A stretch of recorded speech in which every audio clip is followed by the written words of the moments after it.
Chapter 11. And remembering how those very beliefs had repelled me and had seemed meaningless when professed by people whose lives conflicted with them, and how these same beliefs attracted me and seemed reasonable when I saw that people lived in accord with them, I understood why I had rejected those beliefs and found them meaningless, yet now accepted them and found them full of meaning. I understood that I had erred, and why I erred.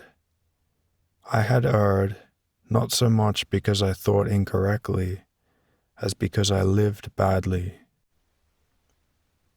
I understood that it was not an error in my thought that had hid the truth from me, as much as my life itself and the exceptional conditions of Epicurean gratification of desires in which I passed it. I understood that my question as to what my life is, and the answer, and evil, was quite correct. The only mistake was that the answer referred only to my life, while I had referred it to life in general. I asked myself what my life is, and got the reply, an evil and an absurdity. And really, my life, a life of indulgence of desires, was senseless and evil, and therefore the reply, life is evil and an absurdity, referred only to my life, but not to human life in general. I understood the truth which I afterwards found in the Gospels, that men loved darkness rather than the light, for their works were evil. For everyone that doeth ill hateth the light, and cometh not to the light, lest his works should be reproved. I perceived that to understand the meaning of life, it is necessary first that life should not be meaningless and evil, then we can apply reason to explain it. I understood why I had so long wandered round so evident a truth, and that if one is to think and speak of the life of mankind, one must think and speak of that life and not of the life of some of life's parasites. That truth was always as true as that 2 and 2 are 4, but I had not acknowledged it, because on admitting 2 and 2 to be 4, I had also to admit that I was bad, and to feel myself to be good was for me more important and necessary than for 2 and 2 to be 4. I came to love good people, hated myself, and confessed the truth. Now all became clear to me. What if an executioner, passing his whole life in torturing people and cutting off their heads, or a hopeless drunkard, or a madman, settled for life in a dark room which he has fouled, and imagines that he would perish if he left? What if he asked himself, what is life? Evidently, he could get no other reply to that question than that life is the greatest evil, and the madman's answer would be perfectly correct, but only as applied to himself. What if I am such a madman?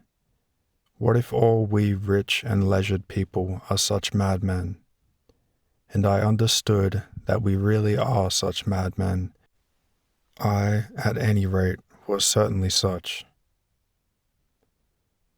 And indeed, a bird is so made that it must fly, collect food, and build a nest, and when I see that a bird does this, I have pleasure in its joy.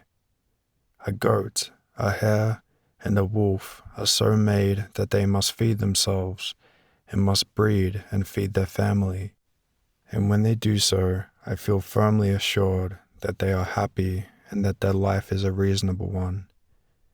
Then what should a man do? He too should produce his living as the animals do, but with this difference, that he will perish if he does it alone. He must obtain it not for himself, but for all. And when he does that, I have a firm assurance that he is happy and that his life is reasonable. But what had I done during the whole 30 years of my responsible life? Far from producing sustenance for all, I did not even produce it for myself. I lived as a parasite, and on asking myself, what is the use of my life? I got the reply, no use. If the meaning of human life lies in supporting it, how could I, who for 30 years had been engaged not on supporting life, but on destroying it in myself and in others, how could I obtain any other answer than that my life was senseless and an evil? It was both senseless and an evil. The life of the world endures by someone's will. By the life of the whole world and by our lives, someone fulfills his purpose. To hope to understand the meaning of that will, one must perform it by doing what is wanted of us. But if I will not do what is wanted of me, I shall never understand what is wanted of me, and still less what is wanted of us all and of the whole world. If a naked, hungry beggar has been taken from the crossroads, brought into a building belonging to a beautiful establishment, fed, supplied with drink, and obliged to move a handle up and down, evidently, before discussing why he was taken, why he should move the handle, and whether the whole establishment is reasonably arranged, the beggar should first of all move the handle. If he moves the handle, he will understand that it works a pump, that the pump draws water, and that the water irrigates the garden beds.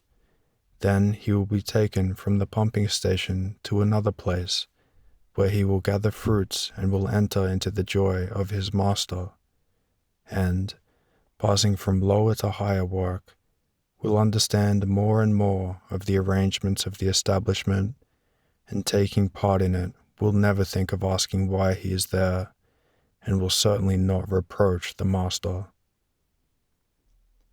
So those who do his will, the simple, unlearned working folk, whom we regard as cattle, do not reproach the master, but we, the wise, eat the master's food, but do not do what the master wishes, and instead of doing it, sit in a circle and discuss, why should that handle be moved?